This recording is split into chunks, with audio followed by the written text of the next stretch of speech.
des gens qui apparaissent dans des petites bulles avec soit leurs initiales, soit leur vidéo. Et si vous passez la souris à gauche de ces petites bulles, il y a un petit carré et là, vous pouvez choisir vue présentateur plutôt que vue gris. Et ce qui vous permettra d'avoir Alexia en pleine page ou la personne qui parle. D'accord. Voilà. Voilà, comme ça, j'ai déflouté parce que ce matin, Alexia, j'avais mon écran derrière et je ne m'étais pas rendu compte qu'il était flouté. Maintenant, il est déflouté, donc vous pourrez aussi consulter l'écran qui est derrière. Voilà, hein, si je me pousse un petit peu. Ok. Dominique, tu veux faire une petite introduction pour commencer? Voilà, bon, ça va être une petite redite pour Alexia qui était déjà là ce matin. Mais voilà, donc on a souhaité vous proposer ces petites réunions d'1 heure pour vraiment faire un focus sur un sujet avec vos propres questions, parce que vous êtes nombreux en ce moment à vous pencher sur vos démarches qualité et ce qu'on n'a plus le droit d'appeler un dossier qualité. Mais néanmoins, c'est que vous vous en occupez, il y a pas mal de questions. Donc, on trouvait que ce format était assez adapté. Donc, voilà, c'était une première ce matin. On va continuer sur les 3 autres sujets. On est bien content qu'Alexia a répondu présente là-dessus pour animer ces séances. Et on va essayer de faire quelque chose de constructif et de positif, surtout pour les équipes en ce moment. Voilà, à toi, Alexia. Parfait. Eh bien, écoutez, donc bienvenue alors à Rémi et c'est Coralie qui nous a rejoint cet après-midi donc de Tignes. Alexia était déjà avec nous ce matin. Donc voilà, donc cet après-midi, on a effectivement, comme je l'ai noté sur le tableau, en bienvenue l'Office de tourisme d'Aix-Rivière-les-Alpes, des saisies, qui doit normalement nous rejoindre, Mélissa, Tignes, Grand Chambéry Alpes Tourisme et Le Corbier qui doit également nous rejoindre. Je vois que Sabine vient de se connecter, donc je vais tout de suite l'ajouter à l'appel puisqu'elle va pouvoir nous retrouver tout de suite. Voilà, comme ça je surveille en même temps. Normalement, elle devrait pouvoir se connecter. Donc voilà, donc on a 1 heure pour échanger ensemble. Donc le format de ces webinaires est un format essentiellement basé sur l'échange. J'ai quand même effectivement le tableau en arrière-plan qui permet de prendre des notes. Il faut savoir que ce qui est diffusé sur le tableau derrière vous est envoyé ensuite dans le petit fil d'échange de notre réunion qui s'appelle webinaire qualité protocole clé. Donc, vous aurez accès également aux éléments du tableau. Bonjour Sabine, ça y est, bienvenue. Te voilà. Super, on est content, on démarre à l'instant. Donc, ok, bon, parfait. Pile poil au bon moment. Et parfait. il y a encore Mélissa, je surveille si elle est connectée ou pas pour la raccrocher à notre appel. Alors, aujourd'hui, le sujet, il s'agit de travailler, de réfléchir ensemble et de vous expliquer ce que sont les protocoles clés de l'Office de tourisme sur le format du web séminaire, enfin du webinaire. Je vous propose donc qu'on commence par un petit tour de table qui puisse permettre à chacun de s'exprimer et de justement soulever les questions. Vous en avez fait passer pour certains d'entre vous par avance. Donc, qu'on se donne un petit temps d'expression où moi, justement, je peux noter quelles sont vos interrogations et vos demandes sur ce thème. Ensuite, moi, je reformulerai et j'apporterai des réponses à vos interrogations. Ensuite, je redonne un temps d'échange, justement, pour des questions complémentaires, si vous souhaitez commenter. Voilà, on aura encore ce petit temps-là. Et puis ensuite, on arrivera à la conclusion, ce qui nous amènera aux alentours de 16 heures, puisque ce séminaire dure 1 heure. Voilà. Ça vous convient comme ça? Très bien. Voilà. Par contre, moi, je ne te vois pas du tout, Alexia. Alors, moi, je te vois là en grand écran. Moi, j'ai Dominique en grand écran. Ah oui, mais ça tourne en fait. Alors, est-ce que tu as mis en mode présentateur sur le petit carré du haut? Tu sais, il y a soit l'affichage grille, soit le mode présentateur. Ok, oui, c'est bon. C'est bon? Voilà. Donc du coup, voilà, je vous propose de commencer par ce petit tour de table. Et comme la tradition le veut, comme on a pour l'instant ce matin et cet après-midi, on a des hommes avec nous. Donc l'avantage, c'est que quand ils sont peu dans les offices de tourisme, c'est eux qui prennent la parole en premier. Donc Rémi, on te donne la parole à toi. Pour que tu puisses exprimer justement sur ce sujet des protocoles clés, quels sont tes besoins, tes interrogations, pour que je puisse noter et qu'on puisse apporter des réponses tout à l'heure. Alors, est-ce que Rémi est toujours là? J'ai l'impression que Rémi n'est plus connecté. Alors, Si, moi je vous entends, mais oui, d'accord. Ah, parfait. Je ne te voyais pas et je ne voyais pas ton petit point vert, c'est pour ça. Bon, c'est bon. Alors, Rémi, est-ce que tu m'as entendu? oui, je t'ai entendu. Vous m'entendez, vous? Ouais. Oui, Ouais. oui. Donc oui, alors par rapport au sujet proposé, je crois que je m'étais inscrit dans les 4 ou 5 ateliers. Bon, l'idée, c'est que nous, la démarche qualité, là, c'est une priorité cette année avec l'audit qualité qui va se présenter au courant de l'été. Oui. Par rapport à ça, on est en train de rebalayer justement pas mal de choses au niveau de l'activité de l'accueil de l'office. Et justement, on retravaille là tout ce qui est procédure, pour que ce soit ne plus être assommé sous des sommes de procédures qui t'expliquent la moindre initiative à prendre à l'accueil, mais aller au plus simple. Donc ça, on a déjà du travail à faire là-dessus pour identifier ce qui est le plus pertinent. Et après, en protocole en tant que tel, là, on était plus sur, au moment de l'élaboration du manuel qualité. Quand on a travaillé la qualité avec toi, Alexia, il y a 2 ans, on était plus là sur des processus. Oui. Sur processus relation client, processus communication interne, ce type de choses, qui pour le coup, ça a été le plus simple à mettre en œuvre, je pense, et c'est bien effectif aujourd'hui. Par exemple, je pense au processus communication interne. Oui. Là, en période de confinement, le meilleur outil qu'on avait mis en place, c'était le Workplace, justement, la déclinaison de Facebook, qui nous permet de bosser entre services à l'intérieur de chaque service de l'Office de manière efficace et dématérialisée. Et pour le coup, il y a moins de déperdition en ayant déjà cet outil-là en interne. Donc, des besoins spécifiques, moi, je suis surtout à l'écoute s'il y a des processus, tu vois, qui semblent importants aujourd'hui, qu'on n'aurait peut-être pas identifié il y a 2 ans. Je pensais qu'on parlerait peut-être procédure aussi, mais c'est peut-être pas le lieu pour justement bien sûr dire que tout n'est pas indispensable aujourd'hui. On n'est plus dans les manuels qualité de l'époque. C'était l'objet du webinaire de ce matin, sachant que là, très prochainement avec Dominique, on va vous transférer un lien vers la page ProTourisme de YouTube où vous aurez l'intégralité du webinaire en accès libre. Donc, tu pourras effectivement écouter ce qu'on a dit, puisque ce matin, le sujet, c'était le système documentaire de l'Office de tourisme. Et on a abordé un peu le sujet des procédures, notamment. D'accord. Toi, tu es plus ici dans une attitude d'écoute, de voir ce qui peut t'enrichir avec les échanges que nous allons avoir aujourd'hui. Oui, c'est ça. Très bien. Parfait, Rémi. Super. Ben, merci à toi. On continue peut-être avec Sabine. Alors, comme j'ai peut-être pas entendu juste le tout début, tu peux, s'il te plaît, Alexia, juste me rappeler oui, bien si c'est concerné des protocoles en particulier ou si… Alors, voilà. L'objet de ce webinaire, c'est revoir les protocoles clés de l'Office de tourisme. Donc, c'est réflexion sur les problématiques qualité transversales dans la structure impliquant les différents services et les piliers, les missions piliers de l'Office de tourisme. Donc, ça, c'est ce sur quoi je vais vous éclairer aujourd'hui, mais voir si toi, Sabine, tu as des questions en particulier par rapport à ça ou des attentes particulières. D'accord, ok. Alors moi, j'avais peut-être, enfin, je suis toujours très curieuse au système de fonctionnement et d'efficacité aussi des autres offices, hein, des choses comme Rémi vient juste aussi de dire, hein, qui se font peut-être déjà ailleurs, voilà, qu'on peut peut-être prendre aussi une leçon partiellement ou tout ça. L'expérience, le fait que vous allez partager vos problématiques, écouter aussi, posture d'écoute pour savoir comment tu peux t'enrichir avec ce qu'on va dire aujourd'hui. Parce que nous, enfin voilà, donc nous on a eu l'audit donc en été dernier. Oui. Et bon, oui, bon, en gros, voilà, on avait quand même pas mal d'écart sur comment dire, le management du personnel, en fait, chez nous. Donc, le fonctionnement en soi, il y est.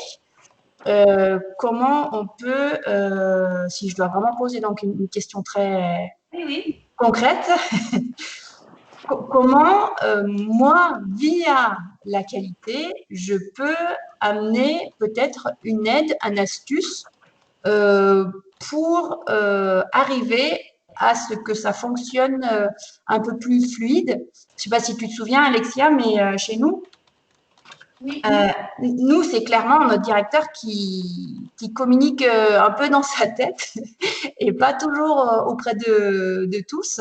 Et du coup, ça a déjà créé donc des conflits presque entre le personnel, entre nous. Au niveau de la communication plus, la Ouais, transmission d'informations, ouais, la communication. Très la bien. communication, ouais. On est bien dans le thème, c'est bon. Voilà, Ok. voilà. Alexia, juste au niveau technique, moi j'ai plus d'images de personne. Est-ce que pour vous c'est pareil ou vous avez les images? Non. Non, moi j'ai une les image. images aussi. Bah, ouais. moi, je vois que toi, Dominique, en fait, en grand. Oui, et tu vois les petites bulles en haut peut-être, Sabine. Tu vois les Pardon? petites bulles? Tu vois les petites bulles sur le haut? Oui, Voilà, c'est normal, hein. Donc, chaque fois qu'une personne parle, alors là, tu vois, par exemple, moi, je vois ton logo. Alors, on n'a pas ta caméra, toi, Sabine. Moi, je vois que ton logo. C'est pas grave. Mais c'est normal que ça tourne sur l'écran, hein. L'écran principal change en fonction des interlocuteurs qui s'expriment. mais Dominique, elle parle pas. Non? Là, moi, je la vois Mais pas. c'est peut-être comme moi tout à l'heure, là. Il faut peut-être aller sur le carré à gauche. Oui. Il y a un Alors, carré. attends, Vous le voyez carré le à carré? Un rectangle, quoi, ouais. Un rectangle à côté du titre. Quand vous passez votre souris, à côté webinaire qualité, protocole clé, vous à avez un droite. carré. Voilà. Oui, voilà, à droite. Et vous cliquez dessus et vous mettez vue présentateur. Ah oui, pardon. Voilà. Yes, Là, merci. ce sera plus, Comme ça, je vois le tableau, en fait. C'est pas que je veux pas voir Dominique, mais comme ça, je vois ce que tu écris. Il n'y a pas de problème, Sabine, je le prends pas mal. C'est bon pour toi, Sabine? Super, merci. Très bien. Eh bien, du coup, on enchaîne avec Coralie. Yes.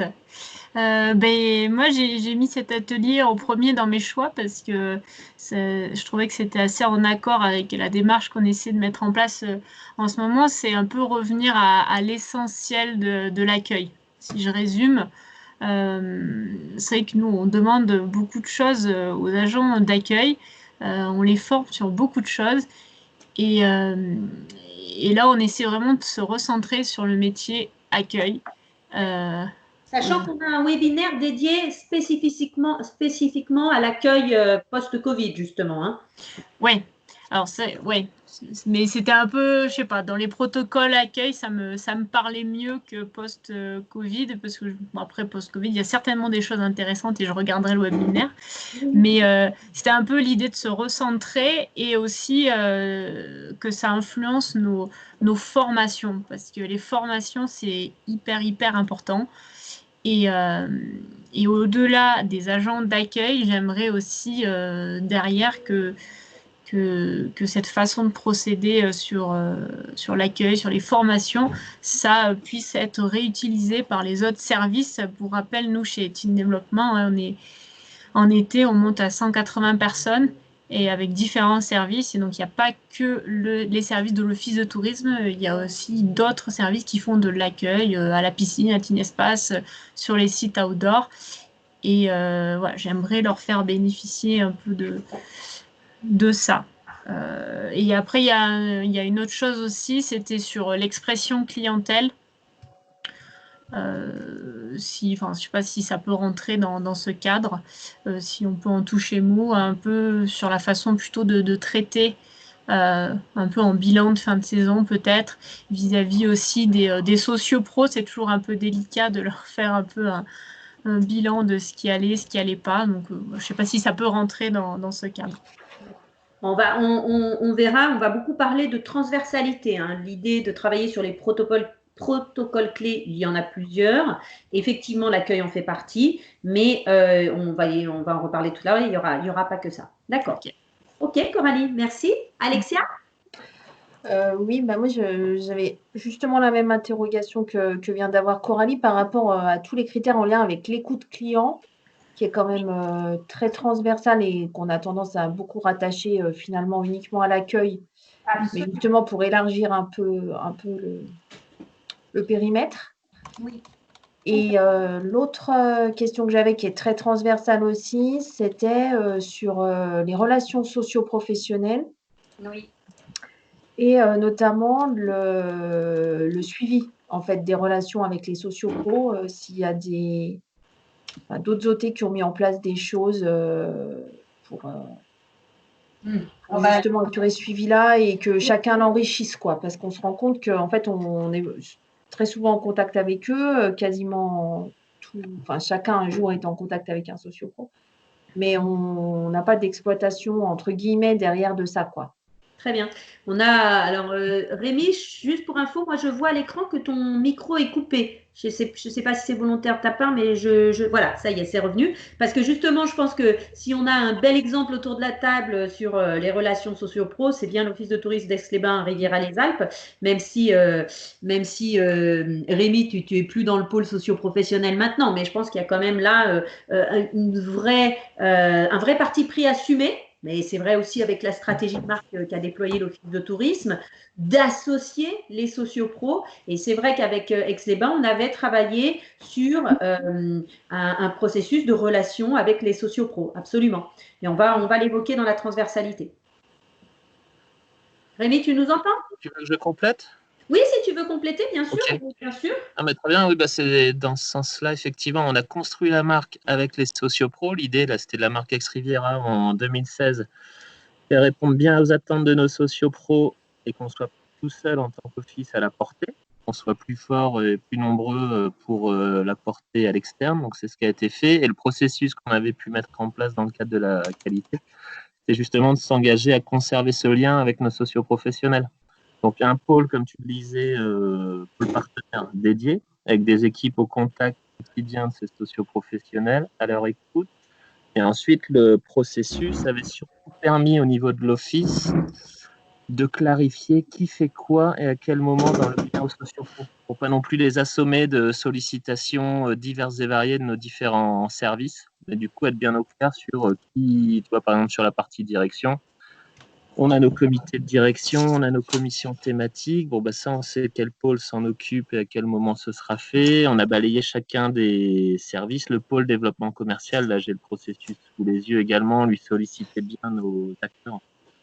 À l'époque, sur le montage d'expériences touristiques, de produits groupes et individuels. Et comme ça, on a balayé tous les services. Et on a une cartographie qui nous permet de savoir à quel moment on vient au contact de nos sociopros dans la vie de l'office de tourisme. Ouais. C'est quelque chose de très intéressant qui a été mis en place. Ce qu'on remarque pour cet office-là, parce que ce qui est intéressant aussi de voir, c'est que tous les offices sont différents.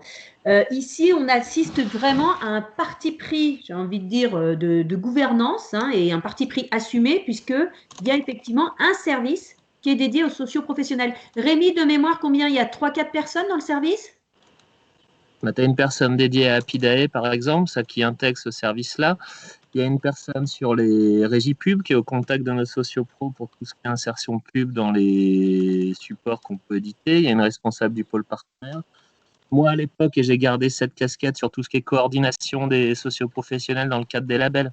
France Station Nautique, Vignoble et Découverte, Accueil Vélo.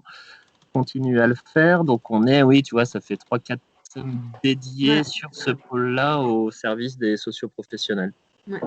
Et pour compléter sur ce que je disais tout à l'heure, l'intérêt, c'est que tu vois qu'au bout de 4 ans maintenant de vie de la marque, et ben, l'idée, c'est qu'aujourd'hui, on est à 1200 porteurs de la marque qui donne un rayonnement d'autant plus fort à cette marque touristique. Ce n'est pas qu'une marque de destination, mais une marque que se sont appropriées nos sociopros. Ouais, ce qui est intéressant ici, c'est qu'effectivement, la démarche qualité a permis vraiment de poser la transversalité, parce que c'est un vrai problème de fond dans les offices de tourisme où il y a pas mal d'acteurs d'ailleurs. Et comme tu le disais, Alexia, beaucoup sont en lien avec les socioprofessionnels, avec des risques de doublons, des risques d'en contacter plusieurs la même semaine, puis plus du tout sur une telle période, des risques de cafouillage, on l'avait évoqué d'ailleurs à Aix-les-Bains, un manque de crédibilité. Donc, il y a vraiment une centralisation de la donnée, et notamment sur qui visite qui voit qui, comment est-ce qu'on peut recentrer dans une base de données toute cette information concernant les sociopros. Et finalement, non seulement éviter les doublons, mais aussi collecter l'information, parce qu'il y a vraiment des gens qui sont dédiés à aller sur le terrain, à collecter l'information chez les sociopros.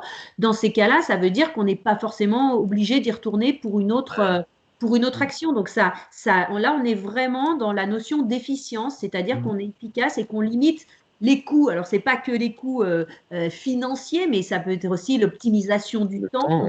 Voilà, vraiment on parlait de Workplace tout à l'heure. C'était à l'époque, justement, suite à nos échanges de mémoire, Alexia, où on avait trouvé l'outil en se disant, ben, quand le pôle développement commercial va voir un sociopro qui a envie de monter une expérience touristique, eh ben, il visite son établissement, il prend les photos qui vont bien, il nous fait un commentaire sur Workplace et du coup, on peut suivre sur Workplace. On a la news, tu as ta notification, visite des chambres d'hôtes, là, du restaurant Les Morénières, par exemple, dernièrement, à Saint-Pierre. Tu as les photos, tu as l'ambiance qui est commentée par la collègue, tu sais qui a visité et quand l'établissement. Ça évite à un autre service d'y retourner 3 semaines après et ça permet d'interroger la bonne collègue pour avoir plus de détails sur l'établissement. Et ça optimise, comme tu dis, c'est plus efficient en termes de temps aussi sur le... Oui, là, on est vraiment sur une mise en application pratique et opérationnelle avec ce que décrit Rémi, sur justement l'intérêt. Alors, on les appelle processus, protocole. Ça, c'est vraiment, vous avez le choix du vocabulaire dans la démarche qualité faite avec celui avec lequel vous êtes le plus à l'aise. L'important, c'est de se dire que au sein de l'Office de tourisme, on a des missions piliers ou des métiers piliers, ou voilà, des missions qui sont phares. Alors, on peut reprendre les statuts, on peut reprendre la convention, et que pour ces missions essentielles de l'Office de tourisme, la qualité doit nous permettre de poser les bases, les éléments pour travailler en transversalité. Et ça va un peu rejoindre aussi ce qu'on a évoqué ce matin sur la notion de gouvernance et de pilotage de la démarche qualité, pour dire que la démarche qualité, ce sont des outils qui vont aller dans le sens d'un pilotage partagé de la démarche qualité, de la mise en place de ce que j'appellerais une supervision active des différents pilotes, c'est-à-dire ceux qui sont finalement responsables, on va dire, du protocole ou du processus, donc qui sont en responsabilité par rapport à cet élément transversal. Donc, par exemple, Rémi, s'il il est responsable du pôle des socioprofessionnels, par exemple, ici, pour l'exemple très concret d'Aix-les-Bains. Donc, ce qui est intéressant, c'est qu'en fait, grâce à la démarche qualité et à la structure documentaire, parce qu'on est aussi là encore dans le documentaire, on va légitimer en quelque sorte cette transversalité qui est indispensable dans la démarche qualité. Et oui, si vous voulez intervenir, vous pouvez. Hein. Non, c'est bon. Ce qui est important, c'est justement de pouvoir repérer quelles sont, d'après vous, ces missions, ces piliers de l'Office de tourisme. Je crois qu'on en a déjà cité un qui est très clair, c'est celui de finalement la relation aux socioprofessionnels. Vous voyez ?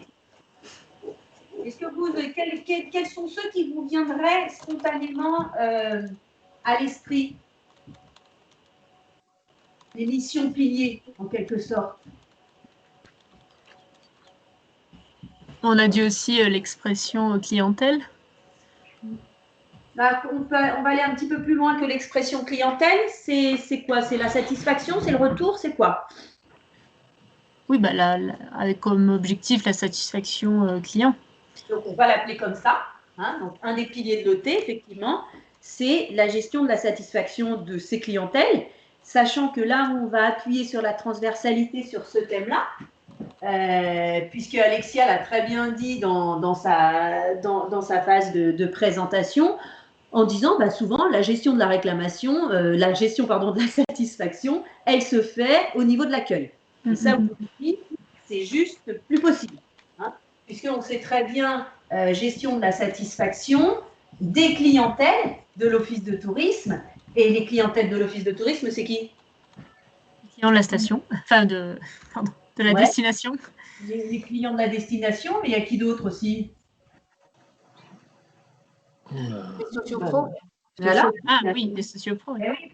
Les sociopros, les élus, les institutions, enfin, tous les acteurs finalement qui sont en lien avec nous, avec l'Office, sont les clientèles de l'Office de tourisme. Mais ce n'est pas que les visiteurs. Hein, au service commercial, ce sera les clients, les groupes, etc. Donc, c'est pour ça que c'est vrai que aujourd'hui, on a un petit peu évolué dans le référentiel par rapport à cette gestion de la satisfaction parce qu'il y a beaucoup plus de critères, on détaille beaucoup plus les critères aujourd'hui dans le référentiel et notamment via l'entrée des réseaux sociaux on est allé un petit peu plus loin et on a étalé finalement le processus de gestion de la satisfaction au service Promocom, on va dire. Mais il y avait 1 ou 2 critères par-ci, par-là, sur l'option événementielle ou commercialisation, mais on n'est pas franc du collier dans cette notion de transversalité. Et moi, pour reciter un exemple, parce que ça m'avait marqué à Aix-les-Bains quand on avait travaillé sur la préparation de la démarche qualité, où on avait fait un point sur ce qui se faisait à l'accueil, et l'équipe accueil m'a dit, on a abandonné les questionnaires, là, on a arrêté, on n'a plus et tout. Je dis, là, mince, là, je serai en audit. Franchement, je pense que malheureusement, je vous mets un écart. Et puis, on continue la conversation. Oui, mais attends, nous, Alexia, au niveau justement du service avec les sociopros, c'est nous qui gérons toutes les réclamations. Quand on fait un retour, tu me corriges, Rémi, si je dis des bêtises, mais ça m'avait marqué parce que quand il y avait des dysfonctionnements ou des réclamations clients, ça partait à l'association des hébergeurs, des meublés. Enfin, il y avait toute une commission finalement qui se réunissait autour des problèmes. On se rendait compte qu'au service commercial, finalement, ils appelaient tous leurs clients post-séjour pour relever leur satisfaction. Donc, en discutant tous autour de la table, on s'est rendu compte que finalement, il y avait plein de choses qui étaient mises en place pour la gestion de la satisfaction et que même si l'accueil avait arrêté ce dispositif qui était le sien, là, j'ai dit, alors là, pour le coup, si je suis en audit, là, je revois ma position parce que vous êtes en train de me dire que finalement, vous êtes presque en train de faire une gestion de la satisfaction à 360, voire à 180, voire 360 degrés. Et c'est ça qu'on va travailler quand on est sur les protocoles clés de l'Office de tourisme. Et c'est très important de se dire, non, la qualité, c'est pas que l'accueil, c'est fini, même si avec ce qui se passe, les audits mystères accueil, on pourrait avoir ce retour un petit peu aux sources. N'omettons pas justement de travailler sur toute ce back-office, cette transversalité qui est indispensable et ne laissons pas l'accueil seul parce qu'il y a des visites mystères, etc. Bien entendu. Donc oui, la gestion de la satisfaction, plus que jamais, encore plus avec les réseaux sociaux, encore plus avec tout ça, est une base d'un protocole transversal qui doit impliquer tous les services parce que tous les services, et c'est l'objectif quand même premier de quand on a des clients quels qu'ils soient, c'est quand même la satisfaction de l'utilisateur final du service qu'on produit. Donc effectivement, ça pose la vraie question, notamment par rapport à la relation socio-professionnelle. Est-ce que le service que je propose aux socio-professionnels leur apporte satisfaction? Est-ce que je peux l'améliorer? Est-ce que je peux le corriger? Donc on doit aussi avoir un retour sur la satisfaction de nos socio-professionnels. Le problème qu'on a, pour juste terminer ce petit paragraphe sur la gestion de la satisfaction, c'est que bien souvent, on a considéré que la gestion de la satisfaction, c'était le questionnaire de satisfaction. Alors que quand on travaille sur un protocole clé, ce que je veux vous dire aussi, c'est que dans le protocole, on va finalement intégrer plusieurs critères, voire quelques dizaines de critères cumulés du référentiel qualité. Puisque quand je vais travailler sur mon protocole gestion de la satisfaction, je vais intégrer tous les critères qui concernent la satisfaction accueil, celui des autres services, tout ce qui est lié à la gestion des réclamations, à la méthode de répondre aux réclamations, comment je gère les réseaux sociaux, comment je réponds aux réseaux sociaux. Donc là, on est vraiment dans une notion à la fois de transversalité et aussi d'économie documentaire, puisque l'objectif, ces protocoles, moi qui suis très visuelle, j'aime bien fonctionner en schéma, parce que c'est plus synthétique, c'est plus visuel, et finalement, on va avoir un schéma qui va décrire notre manière de fonctionner et de gérer la satisfaction des différents acteurs avec lesquels l'Office travaille. Comment est-ce qu'on fonctionne? Qui fait quoi? Qui s'occupe de la gestion des réclamations? Comment on répond? Comment est-ce qu'on met en place les actions correctives, etc. Donc du coup, alors moi j'aime bien travailler sur des grands schémas plutôt type sur un format A3. Et finalement, dans ce schéma-là, on pose les bases du « toi tu fais quoi dans ton service? Comment on uniformise? Qui pilote ce processus satisfaction ?» Pourquoi pas aussi revoir son organisation interne et impliquer quelqu'un de l'équipe en disant « tiens, toi, tu vas être le pilote de ce protocole, de ce processus gestion de la satisfaction. Et c'est toi qui seras en charge de collecter la donnée au service commercial, au service des sociopros, à l'accueil, etc. Donc, vous voyez, la vision n'est plus du tout la même et on assiste là aussi à une économie de moyens, de temps, bien évidemment, puisque chacun ne va pas aller de son petit tableau de son côté, mais qu'au contraire, je vais aller chercher la donnée et c'est moi, si je suis pilote de ce processus, qui vais transformer cette donnée pour justement la traduire dans une analyse quand je vais animer le groupe qualité de destination, parce que ça, c'est un vaste sujet aussi. Vous voyez que tout va être lié. C'est-à-dire que quand on travaille sur le processus gestion de la satisfaction, on part de la collecte des données. Donc, évidemment, on a bien compris qu'elle est très transversale. Donc, des réseaux sociaux à l'accueil, aux différents services, etc. À l'analyse des données, qu'est-ce qu'on fait de cette donnée?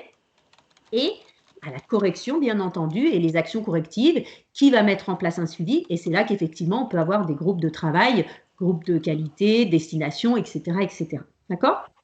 Vous voyez l'intérêt d'un protocole ici? On assoit tout le monde autour de la table, on repère qui fait quoi, et c'est intéressant parce que c'est exactement cet exemple que j'ai vécu à Aix-les-Bains, où à un moment, si j'arrête l'idée, ah bah l'accueil, vous faites rien, ah bah c'est zéro, vous avez les cartes, alors que non, vous dans tel service, vous faites des choses, et là on est bon, et on va uniformiser tout ça. Et d'ailleurs, suite à ça, effectivement, l'accueil a mis en place un nouveau dispositif de gestion de la satisfaction. Mais c'est aussi très important, quand on travaille sur ces fameux protocoles clés, on est amené à prendre des décisions. Un office pourrait tout à fait décider que la satisfaction à l'accueil n'est pas quelque chose qu'il souhaite mesurer. Pourquoi? Peut-être parce que ça fait 5 ans qu'il faisait une enquête de satisfaction et qu'il avait 95% de taux de satisfaction, donc ça ne vaut plus le coup de le faire. L'équipe n'a pas changé, ils sont toujours aussi performants, ils se forment, etc. Donc je n'ai pas besoin de cette donnée-là. Je préfère capitaliser sur une autre, aller chercher une donnée de la satisfaction ailleurs parce que je sais que c'est là où j'ai une marge de progression. On peut aussi éviter ça quand on a des enquêtes stations, ce qui est beaucoup le cas dans beaucoup de stations de sport d'hiver où les enquêtes sont menées par les remontées mécaniques ou d'autres personnes, d'accord? Donc, ce qui est intéressant, c'est que ça nous permet de nous poser et de mesurer nos priorités. Et c'est très important ce que je vous dis parce que ça veut dire que vis-à-vis de la démarche qualité, vous prenez de la hauteur, vous assumez vos dispositifs et vous ne les faites plus de manière un peu scolaire parce qu'on nous a dit dans les critères qu'il fallait faire comme ci, comme ça, mais qu'au contraire, cette approche justement protocole et processus permet de prendre de la hauteur. Et justement, ce qu'il faut bien voir, c'est quand vous arrivez à l'audit et que vous présentez votre grand schéma, voilà comment s'organise la gestion de la satisfaction pour prendre cet exemple-là, eh bien, vous avez vous-même la parole pour expliquer le dispositif que vous avez mis en place.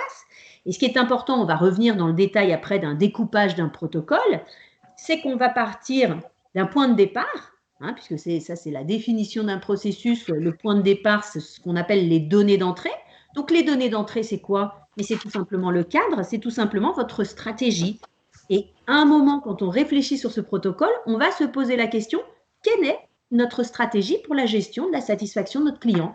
Peut-être qu'une année, on va dire, nous, cette année, en tant que station hyper reconnue, hyper populaire, etc., nous, on va travailler essentiellement la satisfaction sur les réseaux sociaux. C'est là-dessus qu'on veut étudier ce que disent nos clients de nous, par exemple. Mais voyez, vous allez faire des arbitrages qui seront les vôtres et vous serez à même de les défendre pendant votre audit. Vous aurez défini une stratégie, vous aurez mis des actions pour la mettre en application et ensuite, vous aurez ce qu'on appelle les données de sortie, c'est-à-dire vos indicateurs, les résultats de vos enquêtes, vos chiffres, votre réduction du nombre d'avis négatifs, tout ce que vous voulez, tout ce que vous avez choisi d'analyser, mais qui va venir argumenter, étayer vos propos sur la base d'un constat factuel. Vous voyez ce que je veux vous dire? Ouais. Et ça change complètement la donne. Je vous laisse, oui? Oui, non, chiffré, je disais.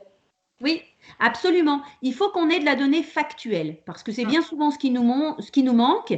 Et pour ceux que j'ai audités qui me connaissent avec la casquette d'auditrice, moi, je suis assez sévère quand je vois des comptes rendus de groupes qualité de destination où on a des camemberts qui s'enchaînent avec plus de verres les uns que les autres parce qu'on est à 95-97% de satisfaction, bien souvent que sur des process à l'accueil. ça n'apporte rien au débat. Ce n'est pas là-dessus qu'il faut se focaliser. Et encore une fois, pendant l'audit, vous mettez en place votre dispositif, enfin, vous expliquez le dispositif que vous avez mis en place et vous avez le droit de vous tromper parce que c'est ça aussi la qualité. Donc, vous voyez, hein, ce qui est important, c'est vraiment du factuel, de la réflexion, des chiffres et surtout le fait que quand on a un pilote de processus, la personne qui est désignée pour s'occuper du processus gestion de la satisfaction, par exemple, c'est elle qui va être interrogée, c'est elle qui va montrer ses tableaux, c'est elle qui va argumenter sur les analyses qu'elle a pu produire, etc. Donc, elle sera la mieux placée pour s'exprimer sur cette gestion de la satisfaction. Vous voyez la notion? Ça va? Ouais, il y avait un outil simple, Alexia, qu'on avait mis en place du coup dans le cadre de la qualité. C'était ce tableau Excel, justement, où le... Allô? Oui, vas-y. Tu sais, le processus gestion de la satisfaction, ça avait surtout permis de voir, comme tu dis, que dans chaque service, il y avait une gestion de la satisfaction, le pôle commercial avec ses clients ou autres pour le congrès, par exemple, Dex, l'accueil et autres, mais c'était toujours diffus. Et au final, ce processus, on l'avait matérialisé avec ce petit tableau Excel en 5 colonnes très simple, où chacun des collègues identifiés comme référent dans chacun des services va saisir justement les remarques clients qui ont pu apparaître soit par papier, soit oralement. Et moi, ça me permet en référent qualité, au trimestre, de synthétiser et de voir les remarques récurrentes qu'il peut y avoir. Donc, c'est soit les collègues de l'accueil, c'est aussi ce que tu as pour les réseaux sociaux, où tu as des choses qui peuvent se recouper. Un exemple, c'est les problèmes de toilettes publiques, les périodes d'ouverture et autres hors saison. Et bien ça, quand tu as la récurrence pendant 10 à 15 fois dans la saison, tu peux aller à ton comité de direction et puis expliquer clairement, il y a une question qui se pose là-dessus et soumettre ça du coup à l'agglo et puis à la collectivité d'Aix pour qu'ils prennent ça en compte. C'est un peu ce que tu dis. Là, au moins, tu as du factuel et du chiffrable et récurrent. Et ce que tu évoques ici, qui est très important aussi, c'est la centralisation des données. C'est-à-dire qu'on n'est plus dans ce côté diffus. Surtout, bon, Aix-les-Bains, vous êtes et le Riviera des Alpes, vous êtes un grand office, c'est une grande équipe. Mais même dans une plus petite équipe, on peut être dans des process qui sont complètement diffus. Chacun fait dans son coin et on perd un temps phénoménal sur des petites choses à répéter, des choses sur des tableaux, des choses comme ça. Tout à fait. Comme c'était le cas chez nous. Possible. Voilà. Absolument. Justement, pendant l'audit que tu avais fait, j'avais bien noté donc le principe, ce que Rémi vient de décrire, de tableau Excel très simple en colonne. Et nous, donc du coup, on a fusionné cet hiver toutes les remarques entre l'accueil et les réseaux sociaux et est sorti donc là un schéma vraiment global de tous les remarques orales, enquête de satisfaction, réseaux sociaux de tout l'office de tourisme. Et donc, ce schéma-là va être donc analysé, comme tu disais, au prochain rendez-vous groupe de destination et puis pour voir sur quelle est la problématique qu'on va se fixer cette fois-ci et pour des actions correctives, la suite du travail, voilà. Là, on est complètement dans le dispositif qualité parce qu'on collecte de la donnée factuelle, elle est centralisée, elle est analysée, elle est percutante et du coup, derrière, on peut mettre en place les actions. C'est tout à fait ça. Ce que tu décris ici, c'est plus le mapping de toute l'information que tu as collectée, donc c'est-à-dire le rendu finalement que tu vas faire des données que tu as collectées. Il faut bien voir que quand on travaille le protocole clé, on va poser sur papier, dessiner finalement le qui fait quoi, comment on s'organise, qui collecte, qui analyse, qui assure le suivi, quelles sont les actions qui sont mises en place, combien de fois par an se réunit le GTL. On écrit tout sur ce grand document sur le A3, ce qui fait que plutôt que d'écrire 36 000 procédures, plutôt que mettre des pavés comme ça dans un manuel qualité, il suffit de sortir le schéma et on a toute l'explication qui va répondre aux critères dédiés dans le référentiel sur cette partie-là. Donc, on a une vraie économie.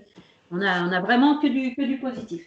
Alors, qu'est-ce qu'on pourrait avoir d'autre comme protocole clé dans l'office de tourisme? Pilier de l'office de tourisme.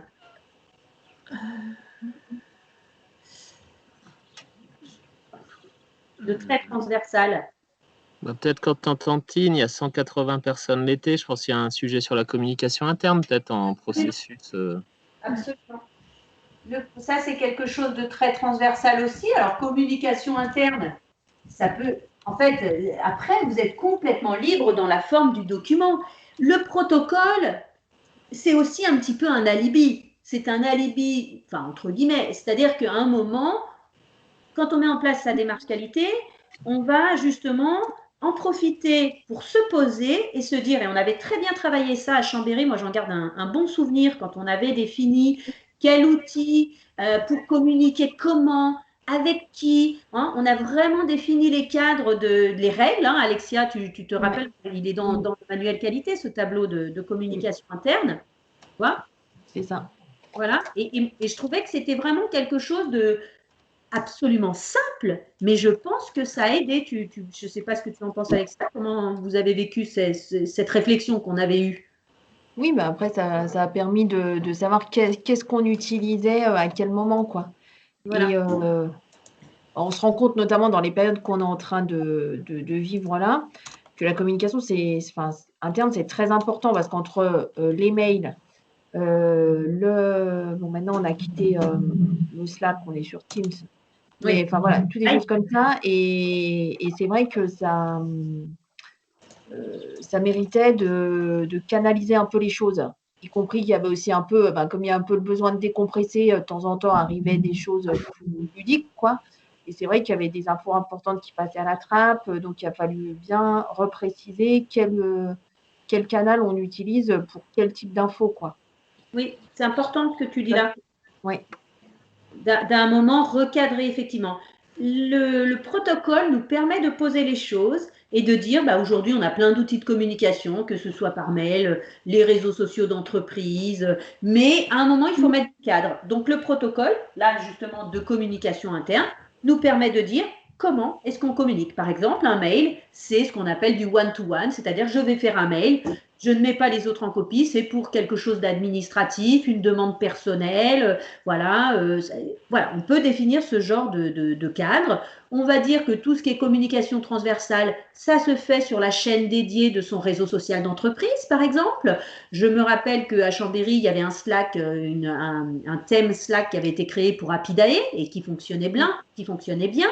Donc voilà, donc ça permet aussi la même chose de poser le schéma de comment on va communiquer. Et comme disait Rémi, effectivement, pour Tignes, ça peut être une chose intéressante. En fait, ça définit les règles de communication interne sous forme de schéma. Et ça aborde aussi la notion de complexité quand il y a beaucoup d'acteurs qui sont en interaction les uns avec les autres. D'accord ? Ouais. Vous voyez d'autres choses en protocole clé, mission clé de l'Office de tourisme ? Je vais vous aider, hein. Allez, je vous aide. Un qui est très important, parce que ça fait partie de nos missions de base, c'est la gestion de l'information. La gestion de l'information, c'est capital chez nous. Nous, quand on a travaillé sur les dossiers stations classées de tourisme, pour réussir à obtenir l'offre exhaustive d'hébergement sur le territoire, on a ramé. Il y en a autour de la table qui savent de quoi je parle. C'est-à-dire de connaître l'offre exhaustive, c'est-à-dire qu'est-ce que j'ai dans mon magasin en stock. On devrait le savoir normalement. Gestion de l'information, c'est qu'est-ce que je collecte, où je collecte, quelles sont les règles, qu'est-ce que j'en fais, qui fait quoi. Est-ce que on pourrait, dans ce protocole gestion de l'information, pourquoi pas inclure la gestion de l'observatoire pour la gestion des données, où on pourrait en faire un à part, si on le souhaitait, si on avait matière à un, c'est tout à fait légitime. Et quelle est ma base de données, comment je gère ma base de données. Et c'est très important de se poser pour réfléchir là-dessus, parce que quand on prend ce temps de se faire une réunion de travail et de regarder la transversalité, notamment tous ceux qui interagissent sur Apidae, et combien on a eu de doublons, dans les offices de tourisme, où un tel y va de son tableau de prestataire et l'autre utilise plutôt Apidae, mais l'autre a un autre vieux système, etc. Ça vous parle quand je vous dis ça? Ah, tout à fait. Rémi, ton micro est coupé, pour info. Je le vois. Vous voyez ce que je veux dire? Ouais. Excusez-moi, voilà. OK? Ça vous parle du coup? Oui, oui, tout à fait.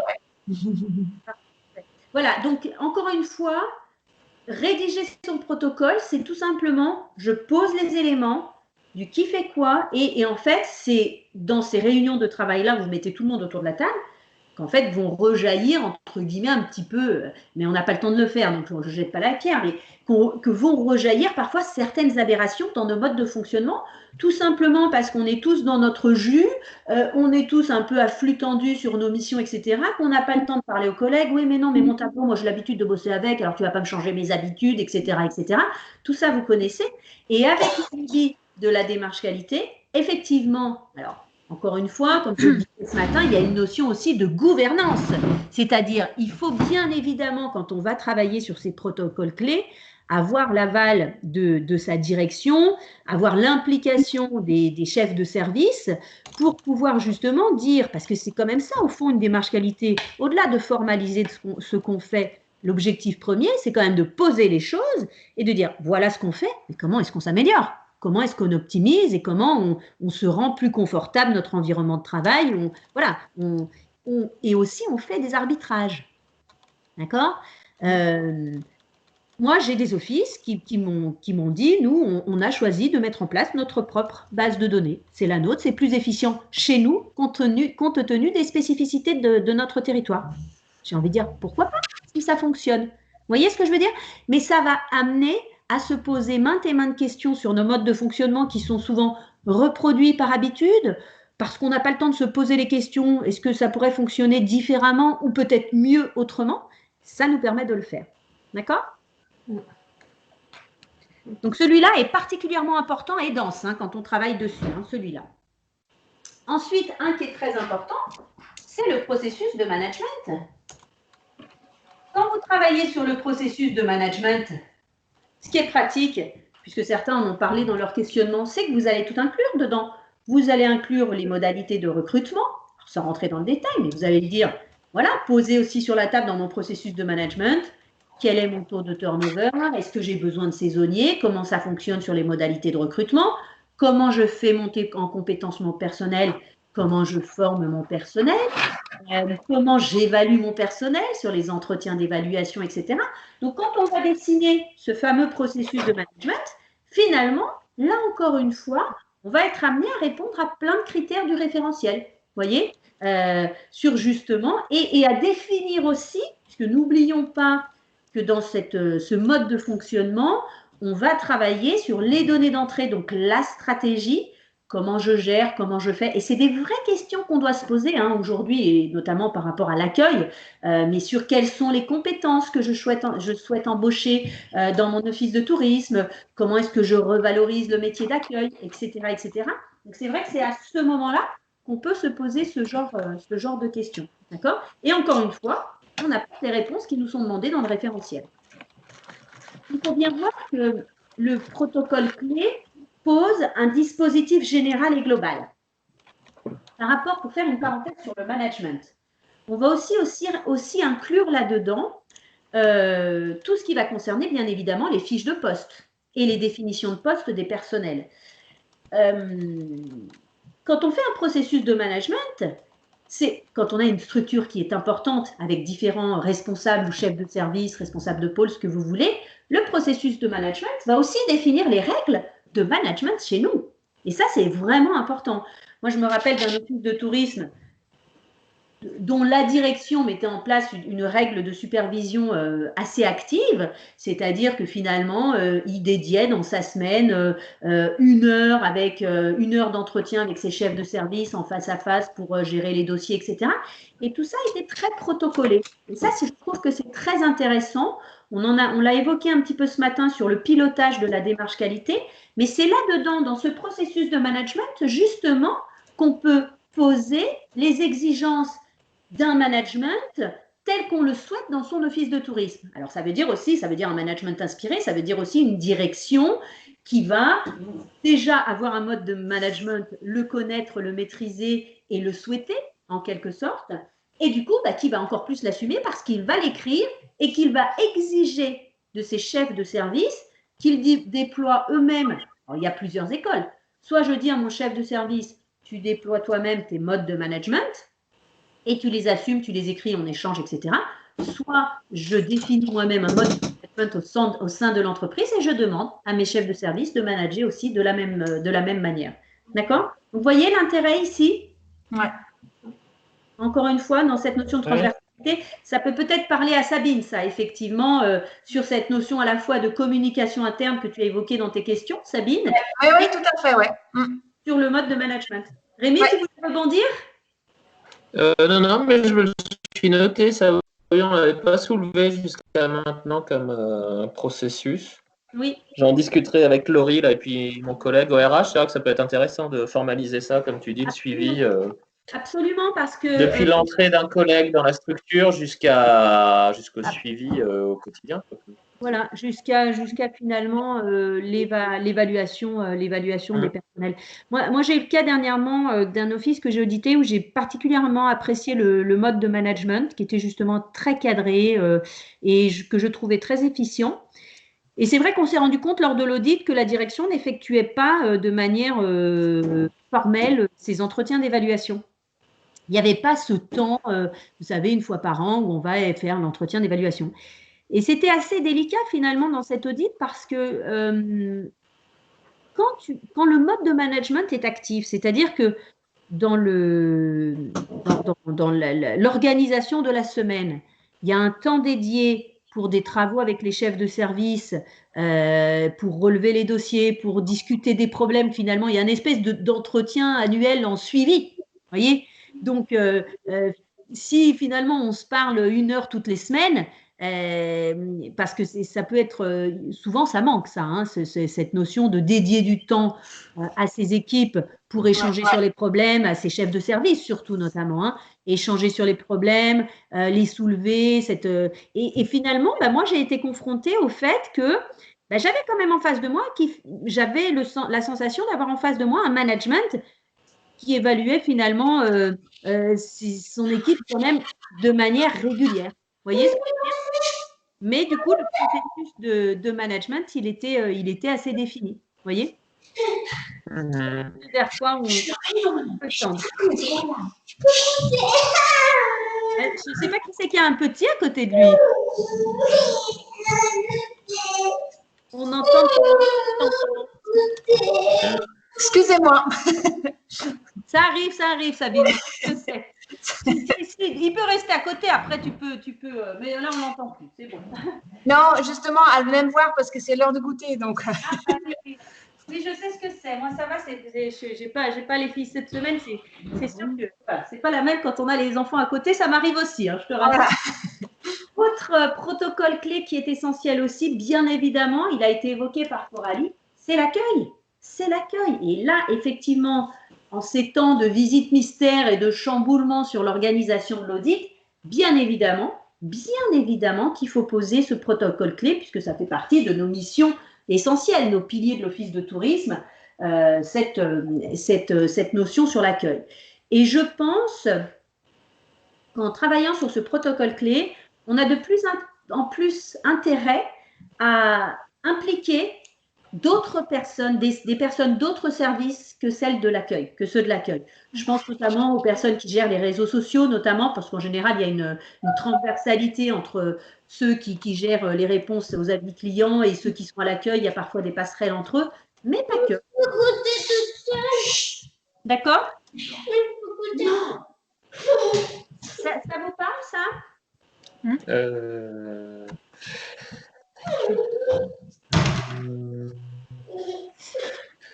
Est-ce que dans ce cas-là, c'est pas un protocole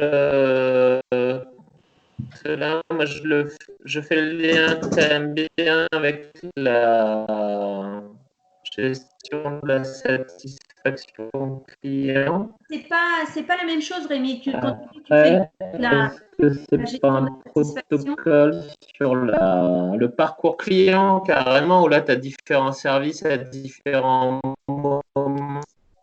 Oui, on t'entend un peu haché, Rémi, mais j'ai compris ce que tu voulais dire. Ouais. Ça hache, Rémi. Oui, tu parlais du parcours client pour rebondir sur les que la connexion est mauvaise, on t'entend mal. Mais absolument, tu peux l'appeler comme ça. C'est très juste. C'est-à-dire dépasser peut-être la notion d'accueil et l'incorporer dans quelque chose de plus global qui serait effectivement le parcours client. Et là tu es en vraie transversalité. Absolument. Ça peut être intéressant. Je suis d'accord avec ça. Oui, tout à fait. Mais là, ça permet justement aussi, encore une fois, de poser ses exigences, de réfléchir ses exigences. C'est quoi accueillir un client chez nous? Comment on déroule le tapis rouge? Et effectivement, dans cette notion de transversalité, ce n'est pas que le service accueil qui accueille des clients, puisque dans le parcours client, je pourrais considérer que moi, si je travaille à la presse, les journalistes sont mes clients. Oui. Voilà. Et donc, finalement, la signature, moi je pense à certains offices de station qui ont leur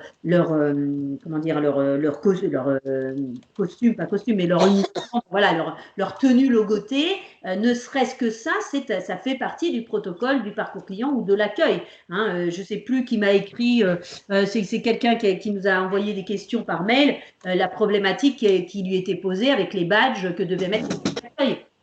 Ça, quand on travaille sur le protocole d'accueil du parcours client, une des exigences, ça va être le client doit identifier son interlocuteur, donc le badge est obligatoire.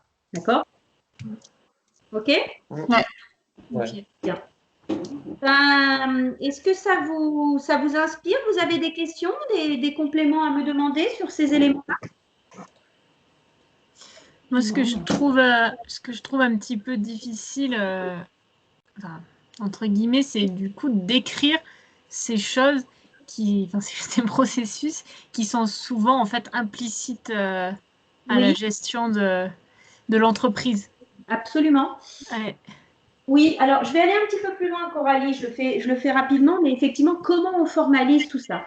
Quand on travaille en général sur cette fameuse approche processus, dont je vous ai déjà parlé, on part de données d'entrée, ce qu'on appelle les données d'entrée. En fait, les données d'entrée, ça peut être bien souvent une stratégie, ou si on parle de l'accueil, ça peut être une charte, ça peut être aussi les critères du référentiel. Hein, le référentiel qualité est une donnée d'entrée, c'est un document cadre qui nous donne les règles à suivre en quelque sorte.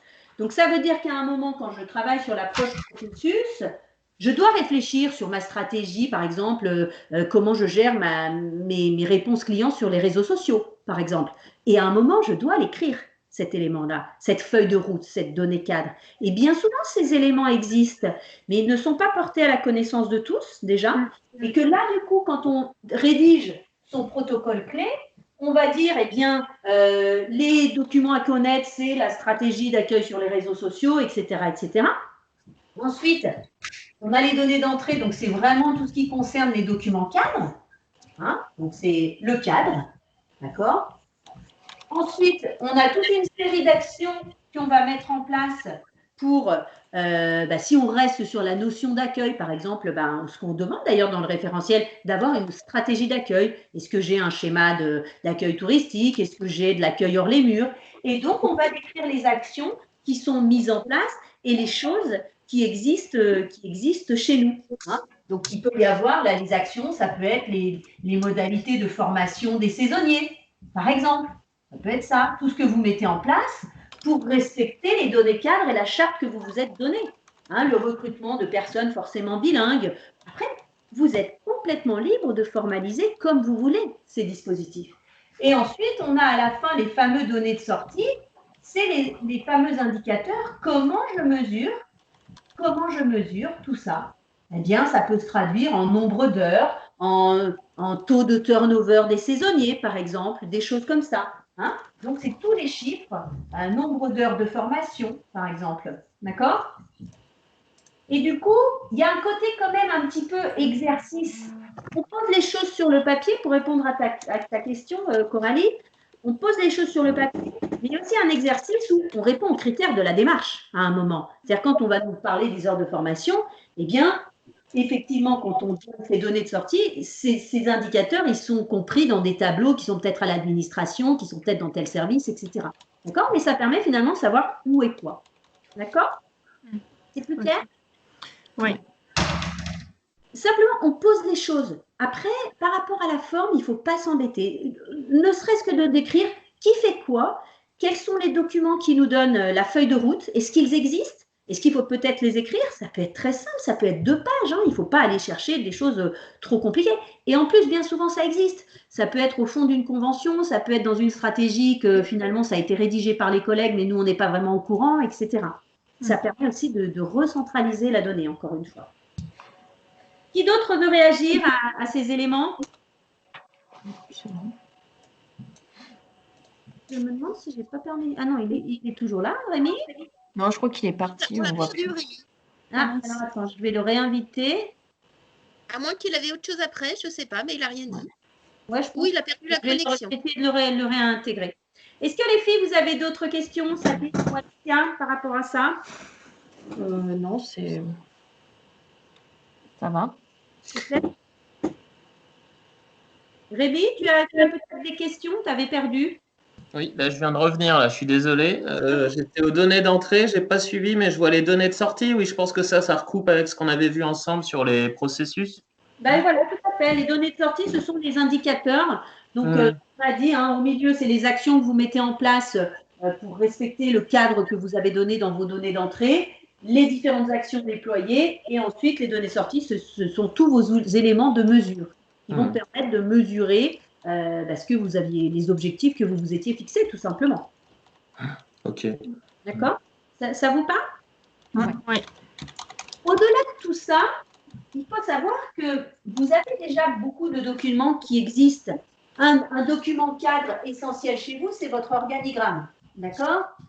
Quand on travaille sur les protocoles clés, l'organigramme pourrait être, voilà, c'est un document cadre essentiel. Mais derrière, ce qui est important aussi, c'est de dessiner votre écosystème. Et l'écosystème, il peut être interne et externe. Hein, l'écosystème, c'est par exemple Grand Chambéry Alpes Tourisme avec ses différents bureaux d'information, ses différents bureaux administratifs, etc. C'est important de le dessiner, ça, pour comprendre aussi comment fonctionne l'office de tourisme, surtout quand on a des grandes infrastructures. Hein, et effectivement, on se rend compte que sur cette approche avec les protocoles vont nous permettre encore une fois très clairement de savoir qui fait quoi, de poser les choses sur papier. C'est ça, surtout. Hein, et donc, on peut s'y référer, comment on fonctionne. Et il y a un cadre, on amène du cadre. D'accord?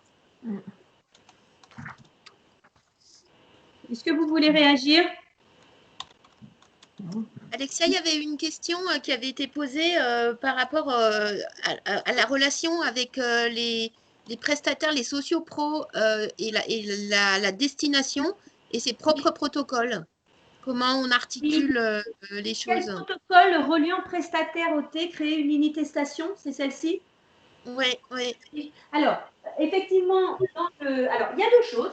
Il y a à la fois, quand je parlais de l'écosystème, il y a l'écosystème interne et l'écosystème externe, qui pour moi est très important et qui amène la réponse à la question que tu poses. L'écosystème externe, là où tu vas définir justement la gouvernance de l'office de tourisme, le lien avec les différents acteurs, c'est-à-dire dans la station, est-ce qu'il y a un comité stratégique qui y participe, comment l'office est relié avec ses remontées mécaniques si on est dans une station ou avec les autres acteurs, les autres institutions sur le territoire. Donc, aussi également le qui fait quoi en termes de gouvernance touristique, là pour le coup, et qu'on va pouvoir relier au protocole de la relation avec les socioprofessionnels, qui est quelque chose de plus micro, on va dire, hein, puisque là, c'est plus les actions directes de l'OT, alors que là, dans l'écosystème externe, sur la gouvernance, on est plus sur le positionnement de l'OT dans son environnement touristique global et dans la nébuleuse de l'ensemble des acteurs touristiques qui l'entourent. D'accord ?